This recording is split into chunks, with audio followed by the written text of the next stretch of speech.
মানুষটা মারা যাবে, দেখবেন তার বিছানার পাশে বসে সবাই চারদিকে ঘিরে আছে বাবা, তবু যে ব্যক্তি মারা যায় বারবার মৃত্যুর সময় বলে আমার বড় ছেলেটাকে ডেকে দাও, আমার ছোট মেয়েটাকে ডেকে দাও, আমার বড় নাতিকে খবরে দিয়ে দাও। কি বাবা বলে না মরার সময় সবাইকে দেখতে চায়। ভগবান তখন হাসে, হায় রে এতদিন আমারে করে গেলি, কেউ যাচ্ছে না তোর সঙ্গে, তবু বলছিস তাদেরকে ডেকে দে, কি হবে? তারা কি যাবে সাথে? যাবে না। তবু এত মায়া, মৃত্যুর সময়ও ছাড়তে পারছে না। মরার সময় ডাকছে বড় মেয়েকে ডেকে দাও, বড় ছেলেকে ডেকে দাও, নাতি পুতিকে ডেকে দাও, কাছে এসে বসু। সবাই ঘিরে বসে আছে, তবু ডাকছে কেন? ভগবান তখনই কেঁদে বলে প্রথমে তোর চোখ দুটোকে কেড়ে নেব।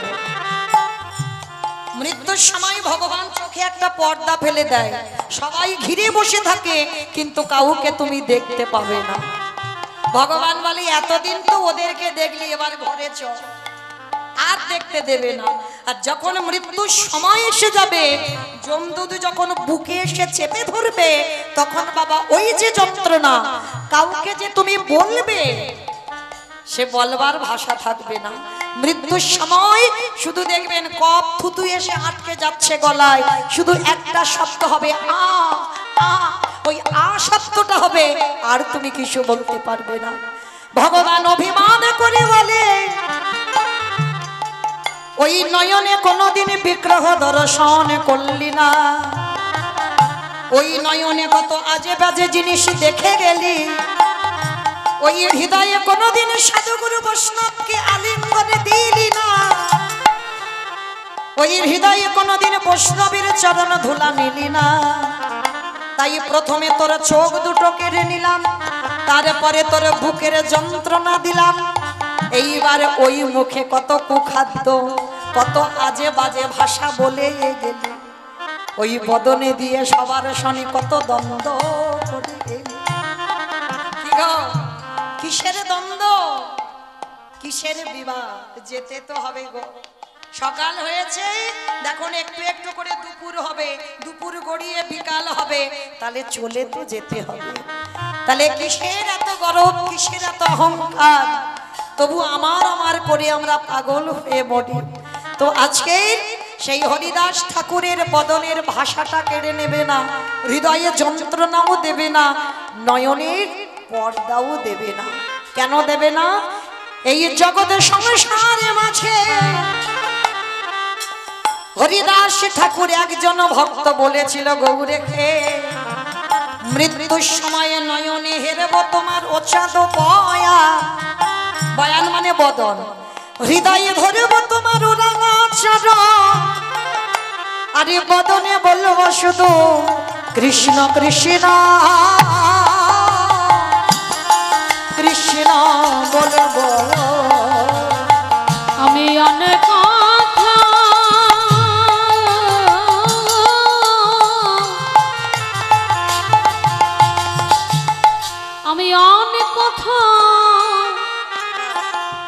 যেন না বলি,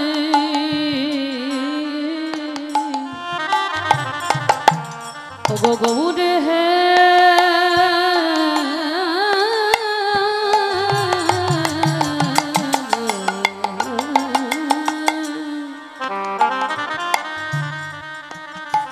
আমার যাবার কলে যেন কৃষ্ণ কৃষ্ণ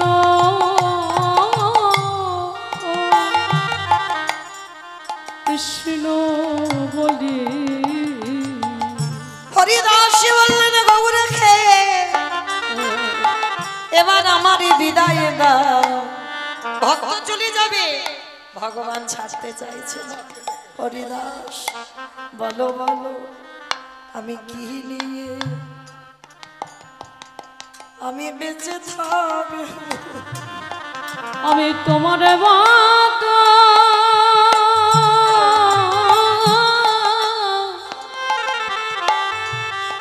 ওগো হরিদাস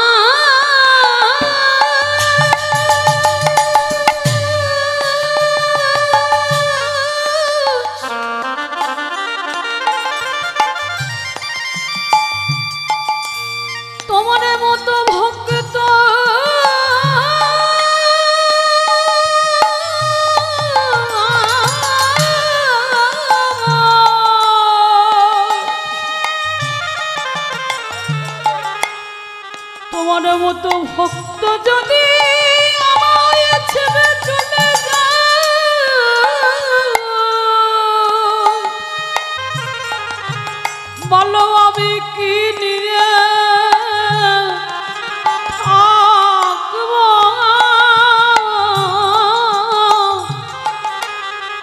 ওগো হরিদাস,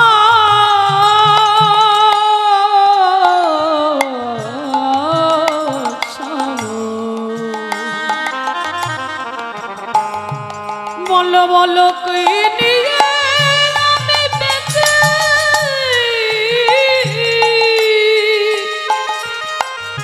বেঁচে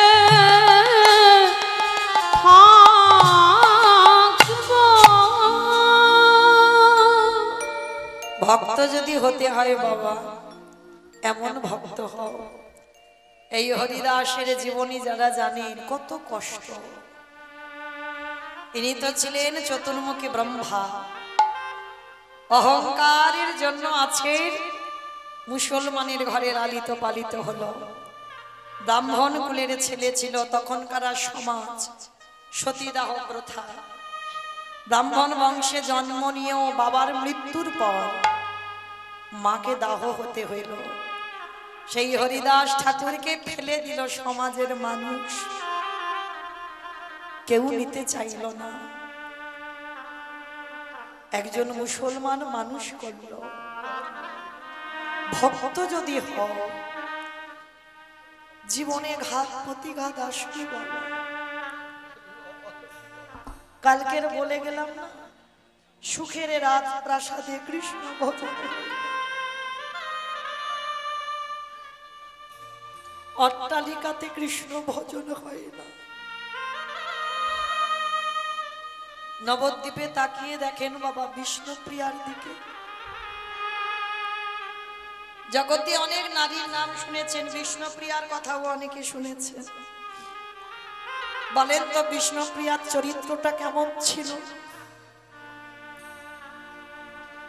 নিমাই প্রথম বিবাহ করেছিল নিজের ইচ্ছায়, লক্ষ্মীপ্রিয়া। সর্পাঘাতে যখন মৃত্যু হলো, দ্বিতীয় স্ত্রী ছিল বিষ্ণুপ্রিয়া। বারবার নিমাই বলেছিল, মা এ বিয়েটা আমি আমার জন্য নয়, আমি তোমার জন্য করলাম। আমার ভগবান শুধু গোটা জগতের মঙ্গলের জন্য কত ত্যাগ। চিরজনমের মতো কলিযুগে সন্ন্যাস নিষিদ্ধ, কিন্তু ভগবান নিজে করে নিজে বুঝেছে বাবা সন্ন্যাস জীবন কত কঠিন। যার জন্য তো আদেশ দিয়েছে ভক্তদের সন্ন্যাস নেওয়া যাবে না, কারণ সন্ন্যাসীর জীবনে যে কত কষ্ট। বিষ্ণুপ্রিয়াকে ফেলে চিরজনমের মতো সচি মাকে কাঁদিয়ে, সারা নবদ্বীপে বাসীকে কাঁদিয়ে নিমাই মাত্র 24 বছর বয়সে সংসারে ত্যাগ করেছিল। কিন্তু যে মায়ের প্রথম 8টা সন্তান কোলে বসে মারা যায়, যে মায়ের বড় ছেলে বিশ্বরূপ চলে যায়, যে মায়ের স্বামী হারায়, নিমাই যার একমাত্র ভরসা, সেই নিমাইও যদি চলে যায়, এখন সে মা কি মা ছিল? একবার হৃদয়ঙ্গ করে দেখেন, মা কি মা ছিল? একটা সন্তান হারালে আমাদের কত অভিমান হয়। আমরা বলি ভগবানের কাছে যাব না, ভগবানের ডাকবো না, আর সচিমা 10-10টা ছেলে মেয়ে সব হারিয়ে বসলো। আবার দেখেন মায়ের দশা যদি এমন হয়, আমার বিষ্ণুপ্রিয়ার দশা কেমন ছিল? বিষ্ণুপ্রিয়ার প্রতিটা দিন, প্রতিটা সময় নিমাই চলে যাওয়ার পরে বাবা কঠিন সাধনা, এতটাই কষ্টের, এতটা কঠিন। প্রতিদিন ব্রহ্ম মুহূর্তে স্নানে যেত সুরধনী গঙ্গায় বিষ্ণুপ্রিয়া, আর সুরধনী গঙ্গায় স্নান করে ওই ভিজে কাপড়ে আঁচলে করে কিছু ধান নিয়ে যেত মা। আর ওই ধানগুলো নখে খুঁটে বের করতো একটা একটা করে। আর 16 নাম 32টা অক্ষর। বিষ্ণুপ্রিয়া কোনোদিনে জপের মালায় জপ করেনি, ওই যে ধান থেকে চাল বের করে। আর একটাই কথা, হরে কৃষ্ণ কৃষ্ণ কৃষ্ণ হরে হরে, হরে রাম রাম রাম হরে হরে। 16 নাম 32টা অক্ষর বলে আর একটা করে ধান থেকে চাল বের করে। কতক্ষণ? সূর্য পাটে বসা পর্যন্ত। যতগুলো চাউল হয় ওইটুকু চাউল একটা পাত্রে রেখে সন্ধ্যাবেলায় ঘরে আসে, আর সেটা মাটির হাঁড়িতে রন্ধন করে শাশুড়ি মাকে দেয়, নিজে একটা করে অন্ন সেবা করে।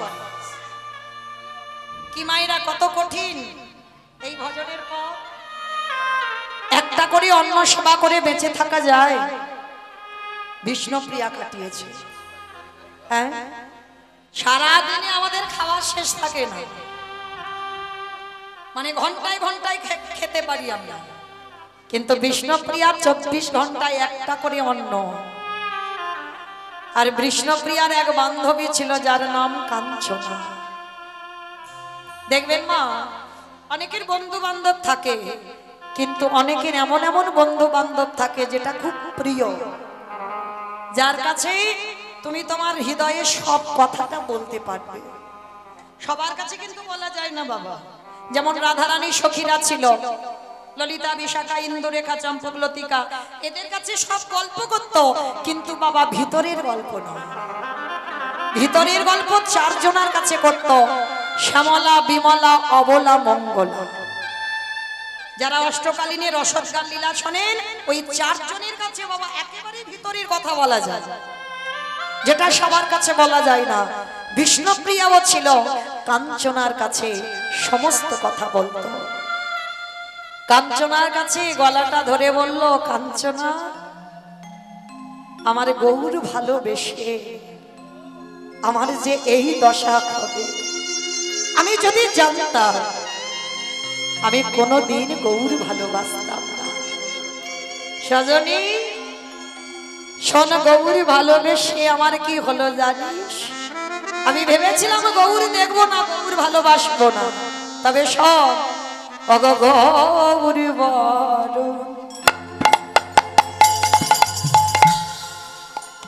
কোটে যত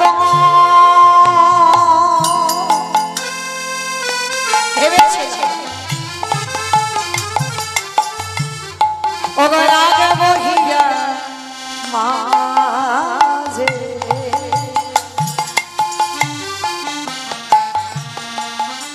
গৌর ভূষণ করব ভালো, যেখানে যেমন ওগো গৌরে বরণ করব যত,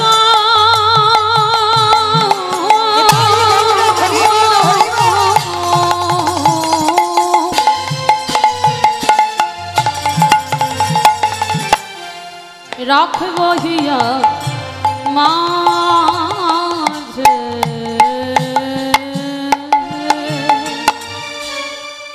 গৌরে ভূষণ করব ধরো, যেখানে যশারি গৌর ভূষণ ফুলের ঝাঁপা, ওরে কাঞ্চনা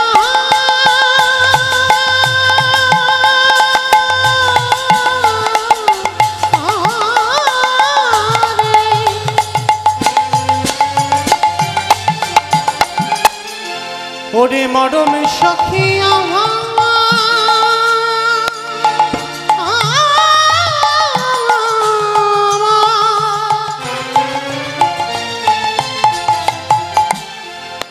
সখী আমার,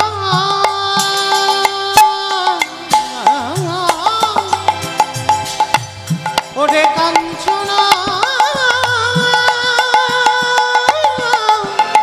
রে, গৌরে বরণ ফুলের ঝাঁপা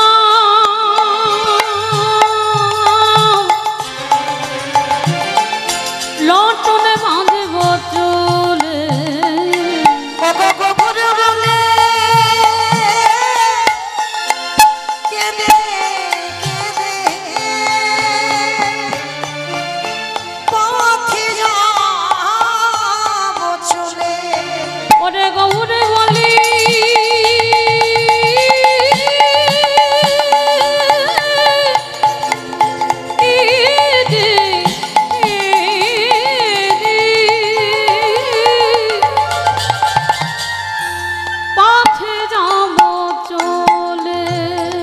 আমি গৌর গৌর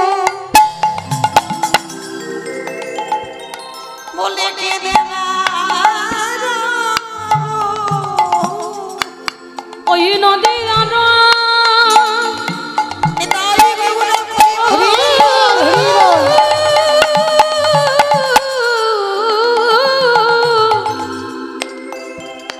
ওই নদী আনা পথে পথে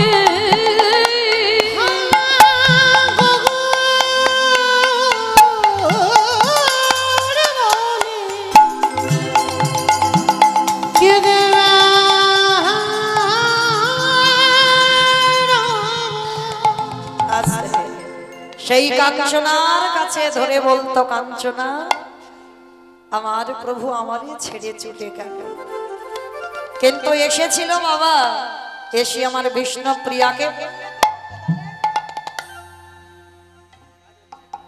আজকের সেই বিষ্ণু প্রিয়াকে শেষের দিনে দিয়ে গেল বাবা নিজের খড়ম যুগল। আর যতদিন বিষ্ণু প্রিয়া বেঁচে রইল আজীবন ওই খড়ম যুগল সেবাই করে প্রাণ ত্যাগ করল।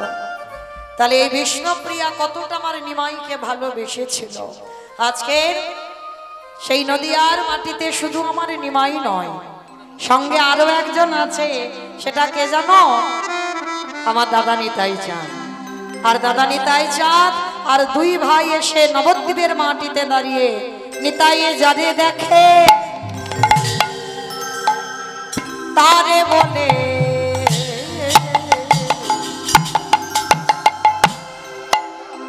দন্তে তৃণ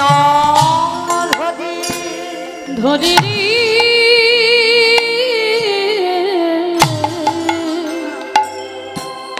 নিতাই যারে দেখে তারে বলে ভগদন্তে তৃণ ধরি রে। আস্তে মাইরা, তৃণ মানে কি গো? খড় খড়। তৃণ মানে নাকি খড়, ঘাস। নিতাই চাঁদ দাঁতে ঘাস দিয়েছে বাবা। এই নিতাই চাঁদ দাঁতে ঘাস নিল কেন না, এই যে বাবা আগেকার দিনে একটা নিয়ম ছিল বাবা, এই দাঁতে ঘাস নেওয়া মানে যে কথাটা বলবো কথাটা বিনতার সহিত বলছি, বা কথাটা যে বলছি সত্যি কথা বলছি। যেমন আমাদের সমাজে একটা নিয়ম আছে বাবা, গুরুজনের সামনে কথা বলতে গেলে তোমার ভাব, তোমার স্বভাবটা যেন একটু নত ভাব হয়। মানে আমিত্ব দিয়ে কথা বলা আর নত ভাবে কথা বলা বাবা দুটো বোঝা যায়। মানে যারা মানুষ চিনতে পারে তারা বুঝতে পেরে যায় যে কার আমিত্ব ভাবে কথা আর কার স্বভাবটা একটু নত ভাবে কথা। তো আমার মহাপ্রভুর আমলে নিয়ম যে গুরুজনের সামনে কথা বলতে গেলে তোমাকে দাঁতে ঘাস নিয়ে কথা বলতে হবে। যার জন্য নিতাই চাঁদ দাঁতে ঘাস নিয়ে কি করছে জানো? নবদ্বীপের অলিতে গলিতে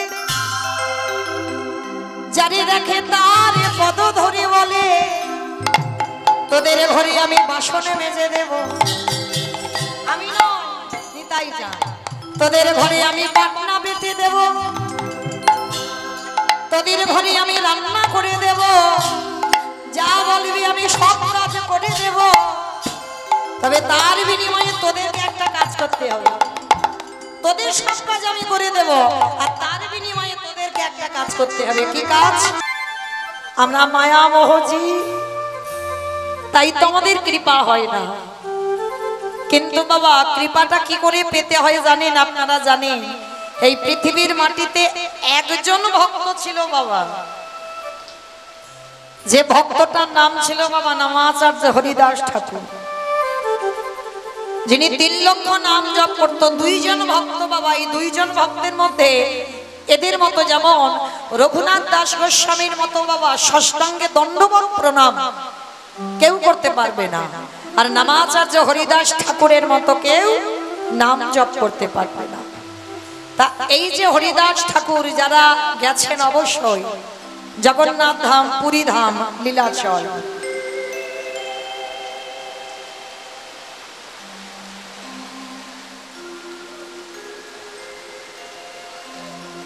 একটু আওয়াজটা কম করে কর, কীর্তন চেপে দিচ্ছে।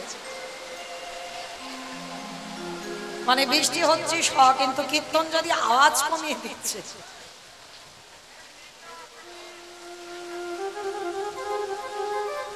রাধে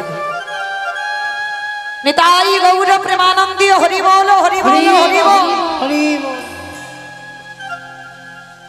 এই যে নামাচার্য হরিদাস ঠাকুর যারা জগন্নাথ ধাম, পুরী ধামে গেছেন অবশ্যই দর্শন করেছেন। কতজন পুরী ধাম গেছেন একবার হাতটা তুলে দেখান তো। ওরে বাবা, তার মানে তো সবাই গেছে।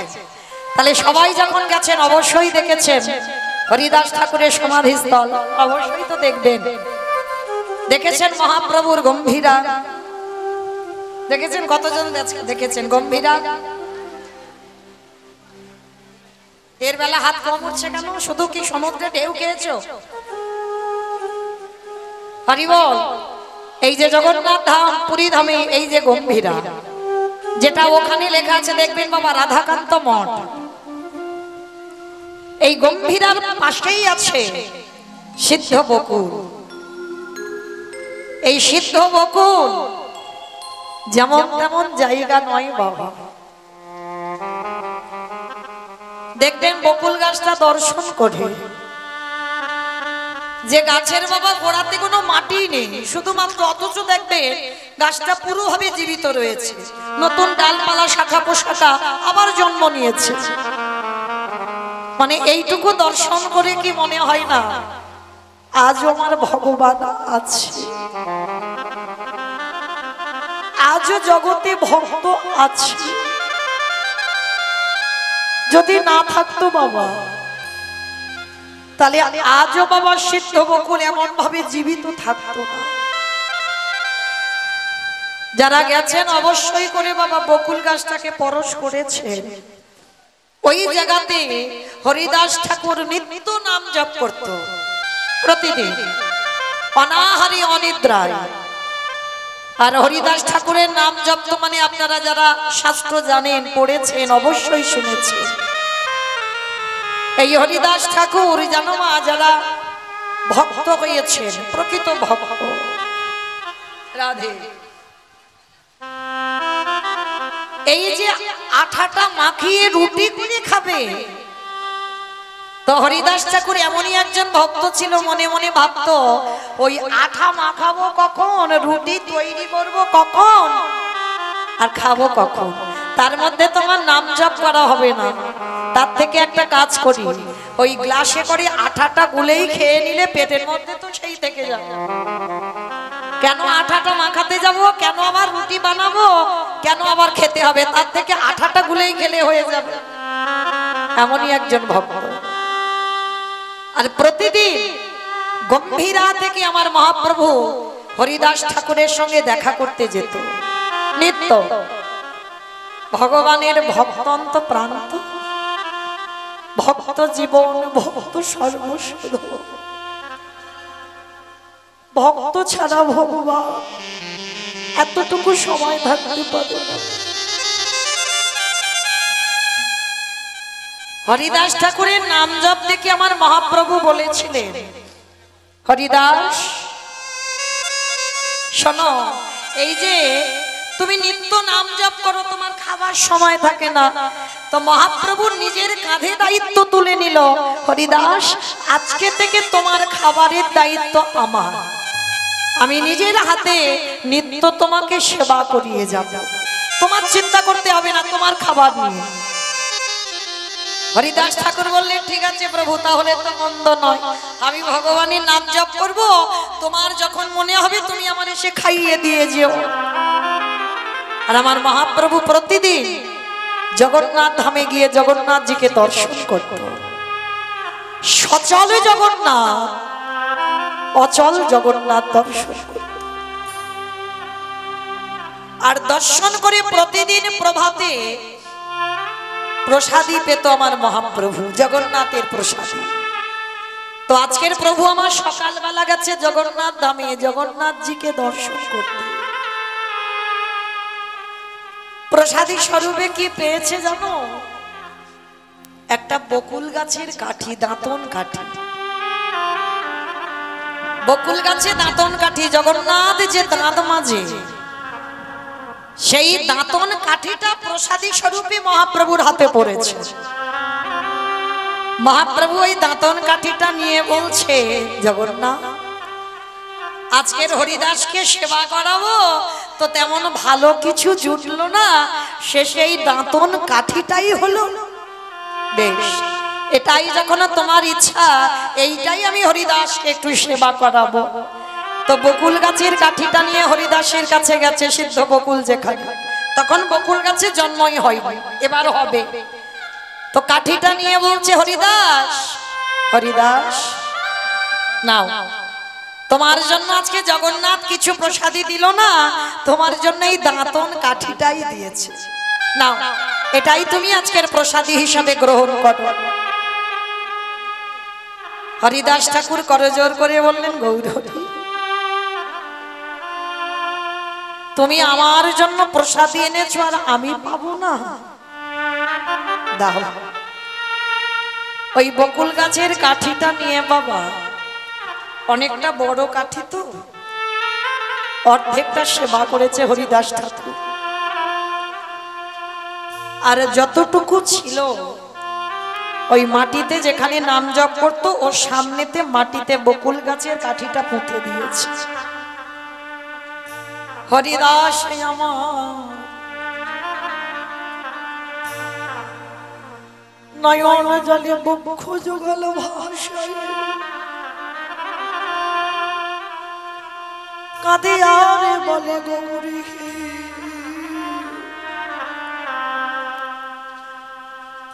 এ জন্ম তো আমার হয়ে গেল,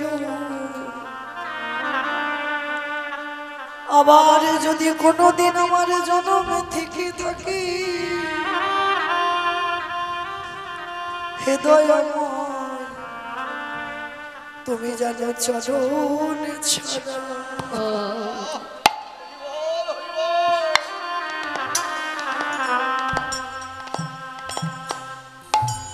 ছাড়া কোনো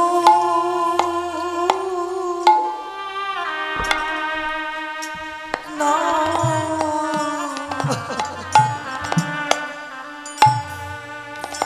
বলে এ জনমে না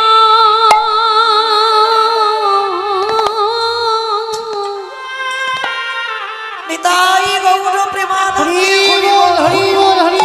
এ জনমে না নহ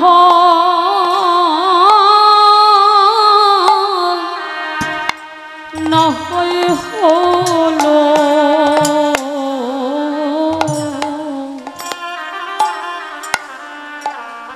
কিন্তু পরজন্মে ছড়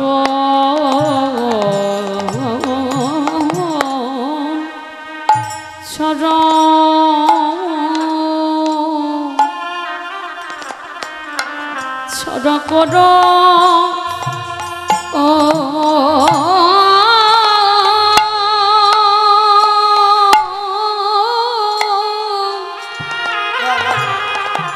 করোনা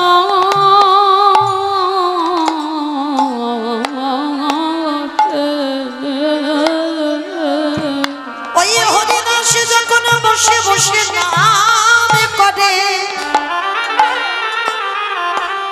ওই সূর্য দেবী উদয় হয়ে এতটা পোখরে তাপ দিয়েছে, ওই হরিদাস নামে জপ করতে করতে সর্ব অঙ্গ দিয়ে ঘামে ঝরে ঝরে পড়ে। সূর্যের এত তেজ, সর্ব শরীর থেকে ঘাম ঝরছে, আরে কে আমার দয়াল হরি থাকতে পারে ওই যে বকুল গাছের কাঠিটা ওই হরিদাস ভগবান সেবা করলে সেটা প্রসাদ হয়, ভক্ত সেবা করলে সেটা মহাপ্রসাদ হয়ে যায়। হরি বল হরি বল। সেই মহাপ্রসাদের কাঠিটা যখন মাটিতে পুঁতে দিল, আরে হরিদাস রোদে বসে বসে নাম করে ভগবান মনে মনে ভাবি আমার জন্য যদি কেউ এতটুকু ভাবতে পারে আমি জনমে জনম ওগো তার হয়ে যায়। আমি যে ভক্তবান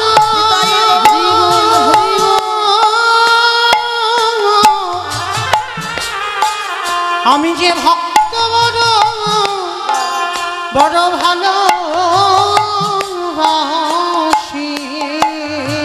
জনম জনম তার হয়ে যায়।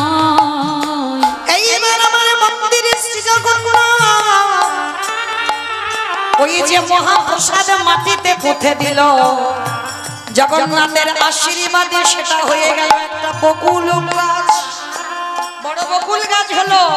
আরে হরিদাস তার তলায় বসে আছে, ভগবান আচ্ছাদন করে জানো দাদা এ আছে সে যে ভক্তের লাগি ভক্তের লাগি সব করিতে পারে, যেন আচ্ছাদন করে দাঁড়ায়ে যাচ্ছে। হরিদাস ঠাকুর কিন্তু জানে না যে তাকে কেউ ছায়া করে আছে। ওই বকুল গাছের কাঠিটা গাছ হয়ে গেছে, বড় গাছ। হঠাৎ ভক্তের কৃপা করবার জন্য ওই বকুল গাছের বড় গাছ হয়ে আচ্ছাদন করে ছায়া দিয়ে আছে। এইবার আমার গম্ভীরা থেকে মহাপ্রভু হরিদাসকে সেবা দিতে গিয়ে দেখে না হরিদাসের সামনে একটা বকুল গাছ হয়েছে। মহাপ্রভু ডাক দিলেন, ও হরিদাস একেবারে চেয়ে দেখো। ভক্তের কষ্টের কথা ভেবে আমারে ভগবান কি করেছে দেখো। এইবার যেই না হরিদাস চোখ মেলেছে দেখে না সামনে একটা বড় বৃক্ষ, বড় বকুল গাছ। গৌর হরি এটা কি করে হলো? বলে কেন? ভগবানের প্রসাদে সেবা করে তুমি মহাপ্রসাদে করে দিয়েছো, আর সেই মহাপ্রসাদে থেকে হয়েছে বকুল গাছ। হরিদাস আমি যদি সত্যি ভগবান হয়ে থাকি তোমার কাছে দাঁড়িয়ে বকুল গাছে পরশ করে কথা দিলাম এই পৃথিবী যতদিন থাকবে এই সিদ্ধ বকুল ততদিন থাকবে। আগত কলির ভক্তরা যদি এসে পরশ করে তারে কৃষ্ণ প্রেমে ভক্তি উদয় হবে। আমি এই আশীর্বাদ করে রাখলাম, তারে কৃষ্ণ ভক্তির উদয় হবে।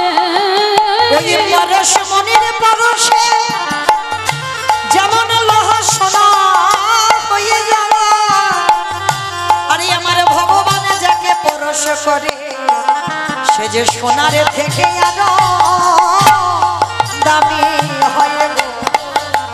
ওই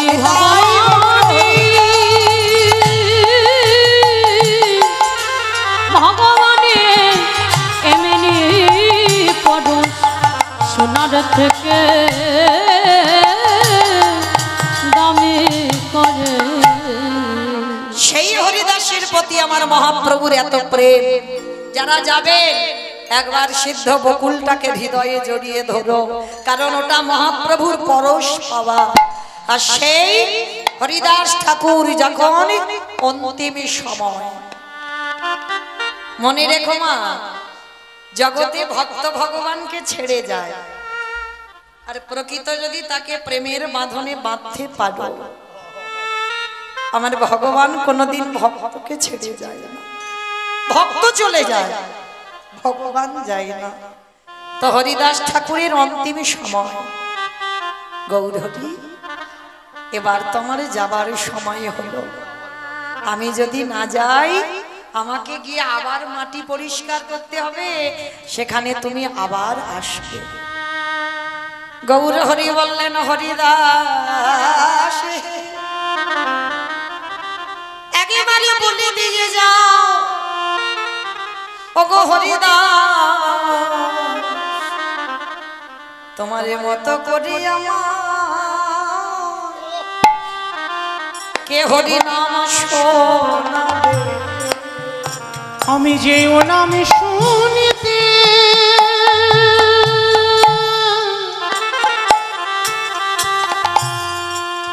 ওই নামে শুনিতে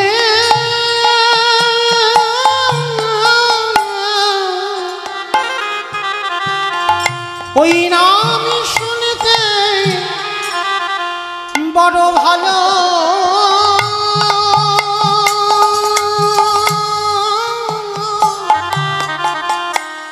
ভালোবাসি।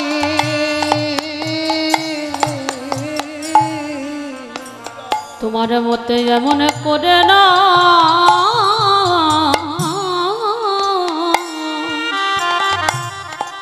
বলো বলো কে শোনাবে। হরিদাস বললেন, গৌরে এই জগতে ছেড়ে সবাইকে তো যেতে হবে, তবে তোমার চরণে আমার একটাই নিবেদন,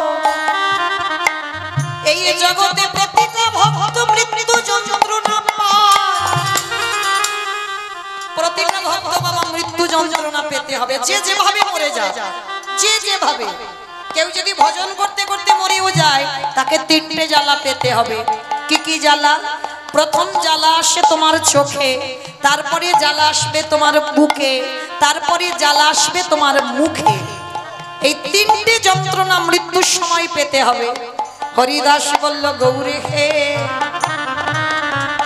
যে মৃত্যু জ্বালা জগতের লোক সবাই পায়, তুমি আমার কথা দাও, আমি মৃত্যুর সময় যেন সেই তিনটে জ্বালা না পাই।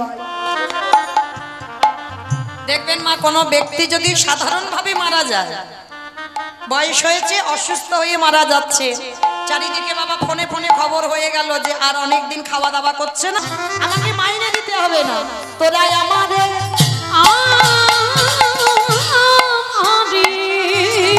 তোরাই আমারে কেটে গেল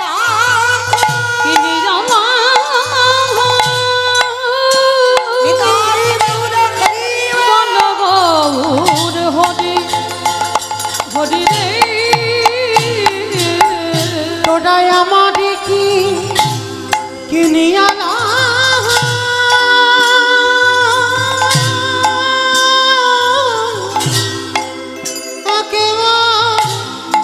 বলো গৌরে হরি হরি। আস্তে অমাইরা আমার নিতাই চাঁদ আপনাদের জিতপুরে এসেছে, এসে কি করছে জানো? পাইকারে বলে পাইকারি, বলি পাইকারে মানে পাইকারি। আস্তে আমার তোমাদের এই জিতপুরে চাষবাস হয় তো? একটু বাড়াও না সাউন্ডটা। হয় কম? আচ্ছা আচ্ছা, হয় তো। আচ্ছা, যখন ওই বাগান থেকে সবজি তুলে একসঙ্গে দোকানে দেওয়া হয়, তাকে আপনারা এই মুর্শিদাবাদে কি বলেন?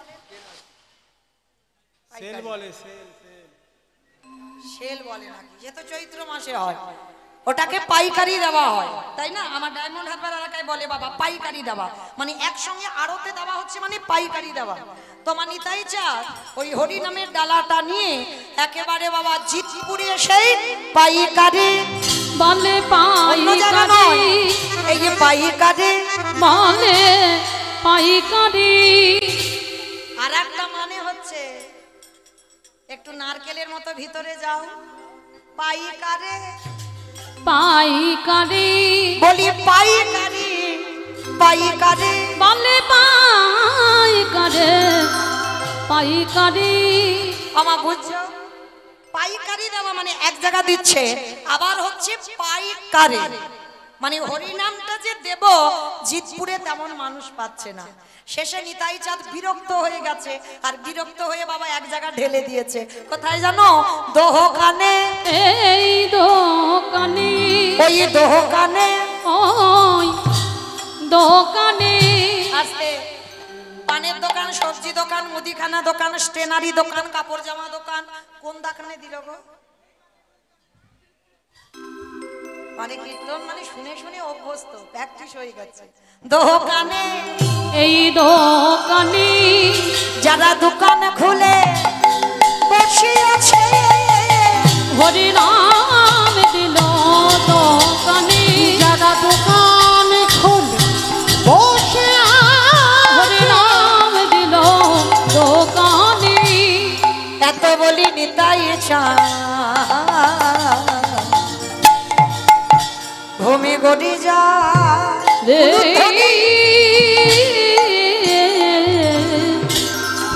এত বলি নিতাই চাঁদ গো ভূমে গড়ে যায় রে। ওগো সোনার ওই সোনার ওগো দেখো দেখো, ওগো নদী আবাসী আমারে গৌর হরি কেমন নিতাই চাঁদেকে সঙ্গে করি নগরের দ্বারে দ্বারে, সবার হাতে ধরে পায়ে ধরে বলে তোরা কৃষ্ণ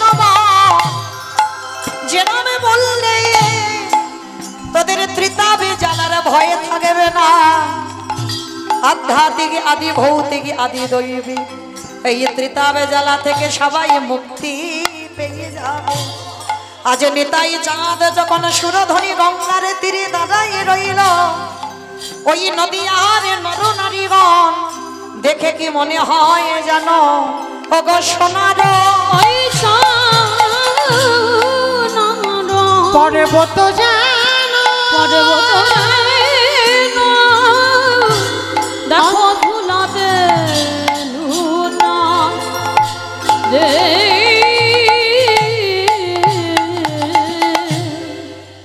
তোরা কে কি নিবি আয়? তোরা কে কি নিবি আয়। আবারও দুটো মানে হচ্ছে দেখেন, কে কি নিবি আয়। তোরা কে কি নিবি আয়। বলি গোলকের অমূল্য ধন, তোরা কে কি নিবি আয়। ওই না গোলকের অমূল্য ধন, কে কি নিবি আয়। নিতাই দাঁড়ে দাঁড়ে বিলাইছে, দাঁড়ে দাঁড়ে বিলাইছে নিতাই দাঁড়ে দাঁড়ে বিলাইছে, আজে দাঁড়ে দাঁড়ে বিলাইছে জীবের হাতে ধরে পায়ে পড়ে, দাঁড়ে দাঁড়ে বিলাইছে জীবের হাতে ধরে পায়ে ধরে, দাঁড়ে দাঁড়ে বিলাইছে মুখে হরি হরি হরি বলে, দাঁড়ে দাঁড়ে বিলাইছে মুখে হরি হরি হরি বলে, দাঁড়ে দাঁড়ে বিলাইছে মুখে হরি হরি হরি বলে, দাঁড়ে দাঁড়ে বিলাইছে মুখে হরি হরি হরি বলে, দাঁড়ে দাঁড়ে বিলাইছে গো দাঁড়ে দাঁড়ে বিলাইছে। আহা সোনার পা পর্বত যেন আজ ধুলাতে লুটা,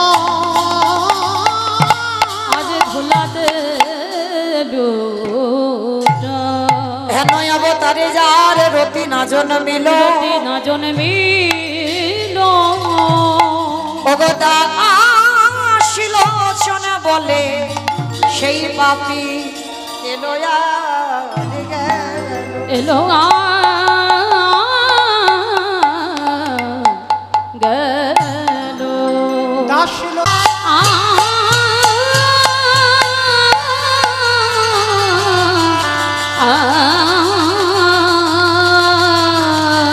প্রভুরি আমারে পুরবে নীলা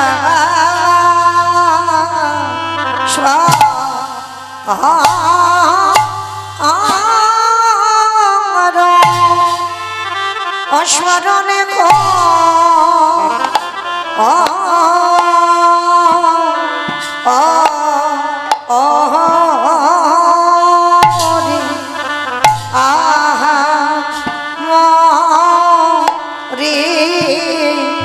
আজি অক্র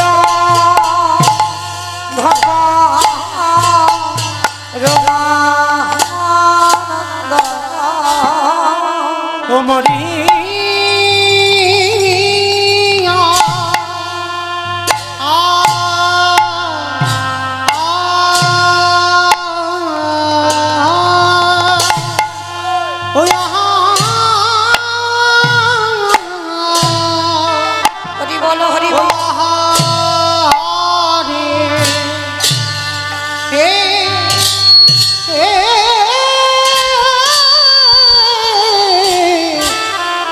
প্রভুরি আমার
রমানন্দ কিয়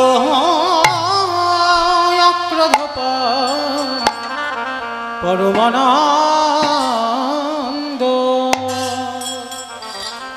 অজয় অক্র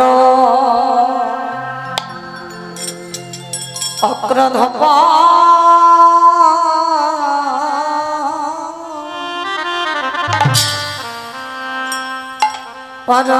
পরমানন্দ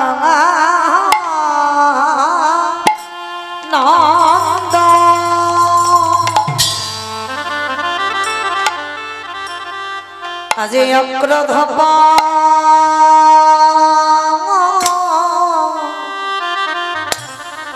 পরমানন্দ প্রভু আমার নিত্য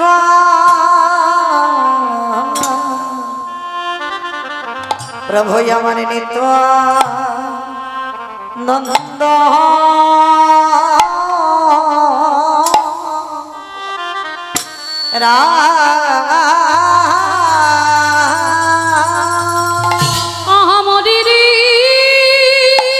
নিতাই গৌর প্রেমানন্দে হরি বল হরি বল হরি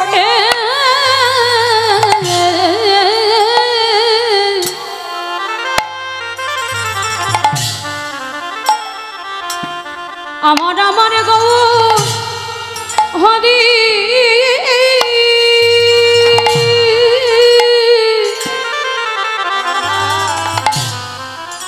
সে যে দাদা নিতাই চাঁদকে সঙ্গে করে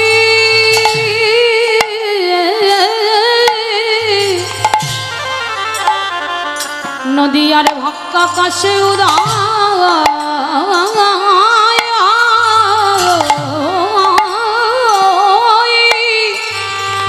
আমর রে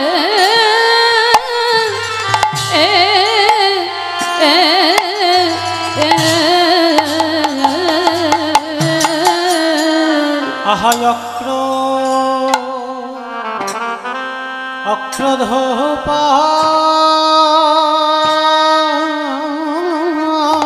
হরি বল হরি বল পরমা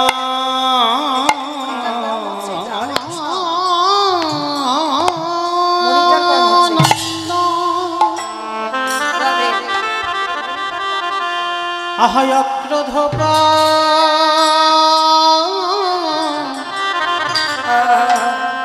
পরমানন্দ প্রভু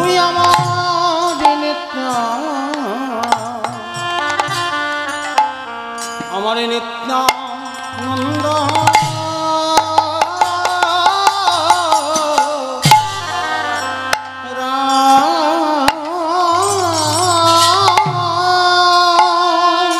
অদয়াল ভীমান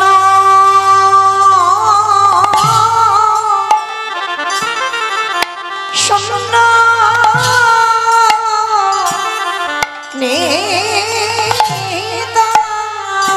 আজ অভি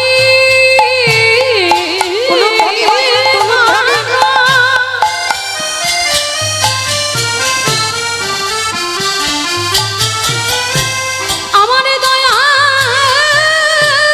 নিতাই চাঁদ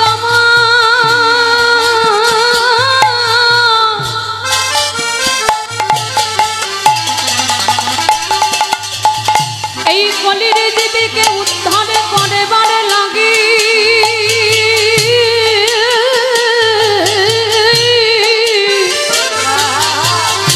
জীবের দাঁড়ে দাঁড়ে ঘুরে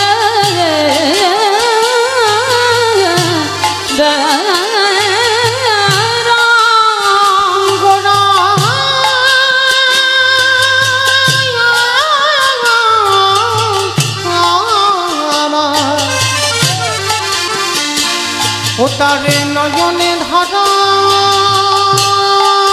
রে ধারা জয় ব্রজ ভাবে যে ব্রজ ভাবে আজ মধুর বাঁশি বাজাই মধুরে বাঁশি বাজায়ে ওই যমুনা উজান বইত যমুনাই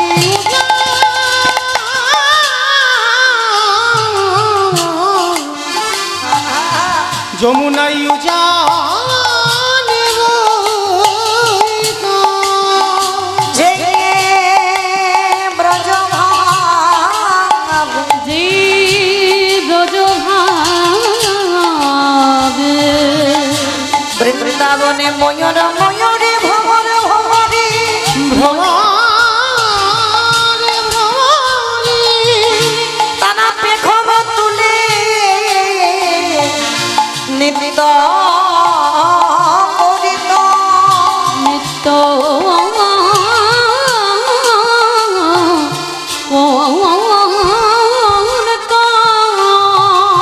যে ব্রজ ভাবে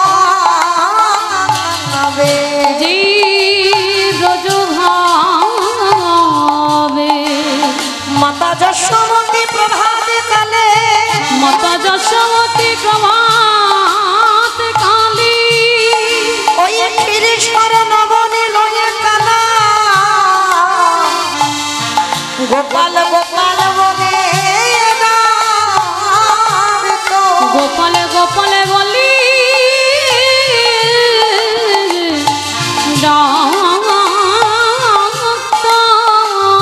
যে ব্রজ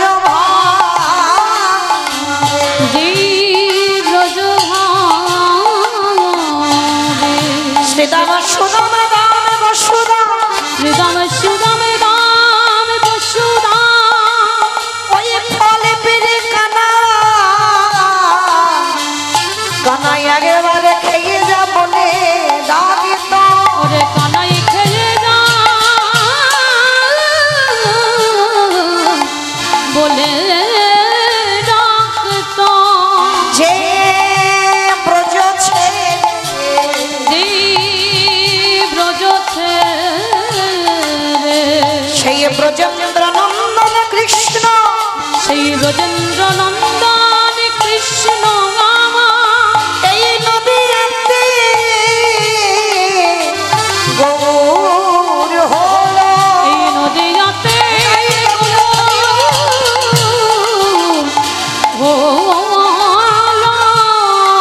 আহা বলি রে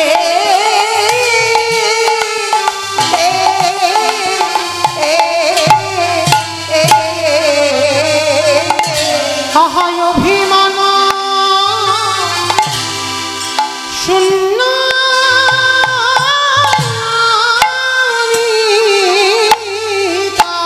অভিমান শূন্য নেতা প্রভু আমার নগরে আছে নগরে বেড়া কাজে তোরা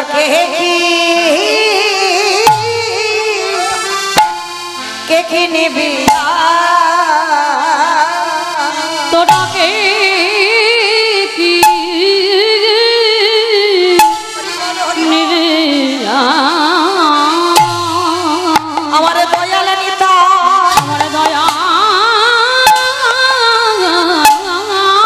নিতা ওকে দেওয়ালে ওদেরকে বলি তোরা কে কি নিবি গৌরে দারে দারে নাম বিলাইছে আজ দাদে দাদে নাম বিলাইছে ওই না গোলকে অমূল্য দেখো দাদে দাদে নাম বিলাইছে ওই গোলকে অমূল্য দাদে দাদে নাম বিলাইছে বলি যে সেধে বিলাইছে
হয়ে এসেছে আহাই অভিমান শূন্য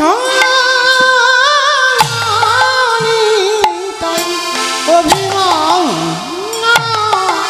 শূন্য নিতাই নগরে আজ নগরে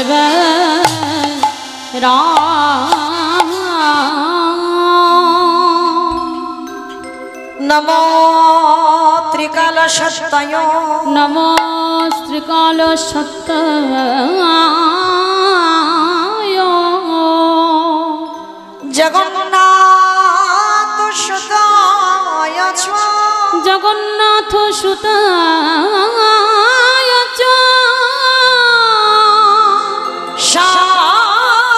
পুত্রায় সভিত্রায় সকলত্রায়তে নমো নমঃ সকল ত্রয়তে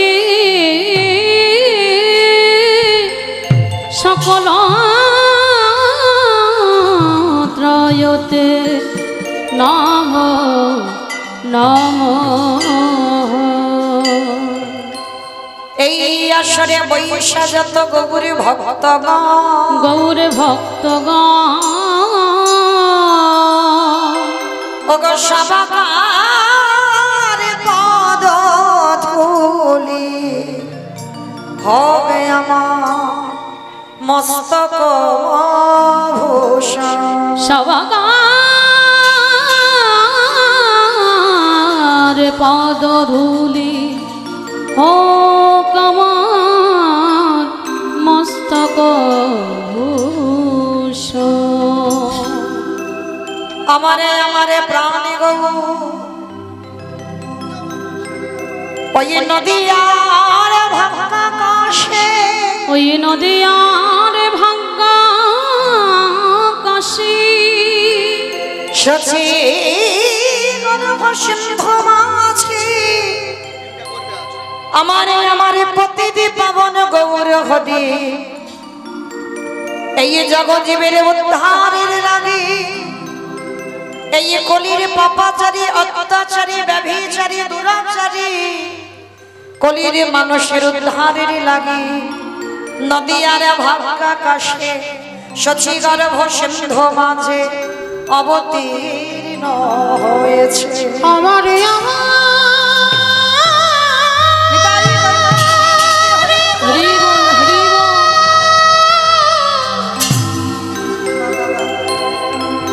বিষ্ণু প্রিয়া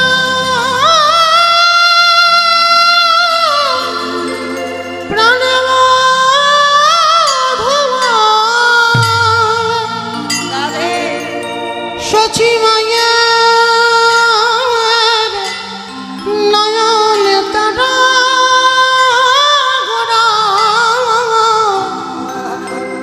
এই কলির জীবে উদ্ধারের লাগে সচি গর্ভ সিন্ধু মাঝে আমার গোরা এই নদী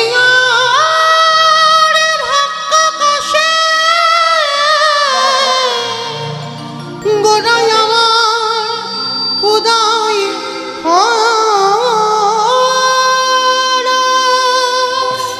চেয়ে দেখে একেবারে আকাশে পানে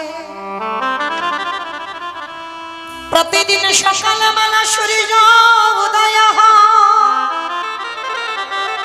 আমার প্রতিদিন পশ্চিমী আকাশের কোলে ঢলে পড়ে চেয়ে দেখে কলির জ্ঞানন্ধজি আমাদের আয়ু সূর্য যে ডুব ডুব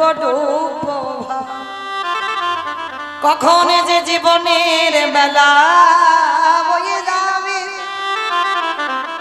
তা তো জগতে কেউ জানে না তাই মায়ার মশারি খাটিয়ে ওই শরীরের বিছানা তৈরি করে টাকা পয়সার বালিশি মাথায় দিয়ে ঘুমাস সময়ে থাকতে থাকতে আমার গৌর হরি বললেন ওরে কলির জ্ঞানন্ধজি পালা তো যায় না কখন জীবনের সূর্য হঠাৎ করে ডুবে যায় তাই সময়ে থাকতে থাকতে সবাই একেবারে বদন ভরে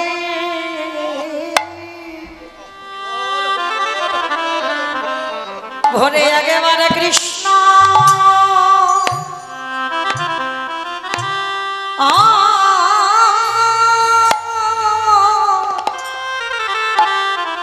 কৃষ্ণ বলে রে তোদের হাতে ধরি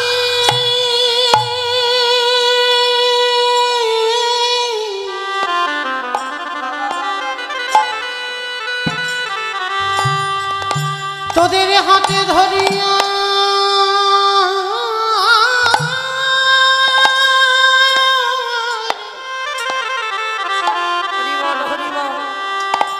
তোদের হাতে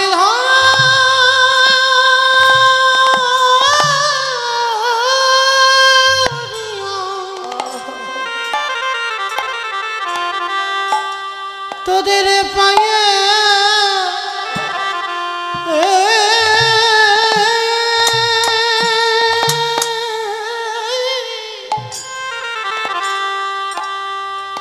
পায়ে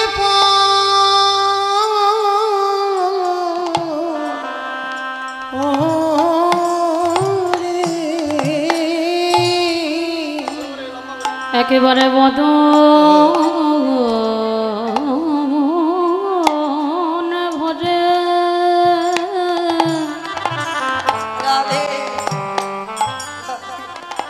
বদনে ভরে হরি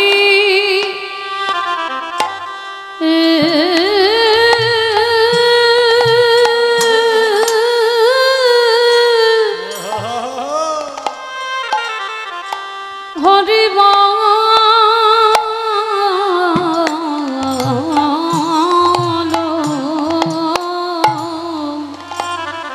গৌর হরি বললেন ভক্ত তোমাদের আগে বলা আরে বলা হয় মা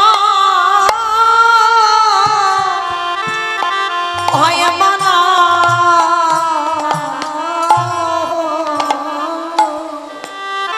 একেবারে বদন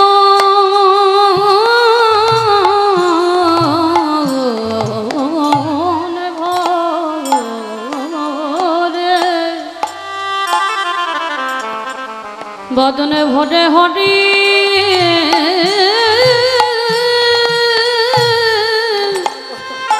হরি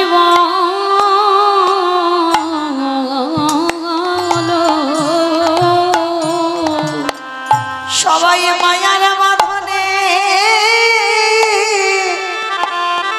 সবাই আমরা বন্দী রইলাম শুধু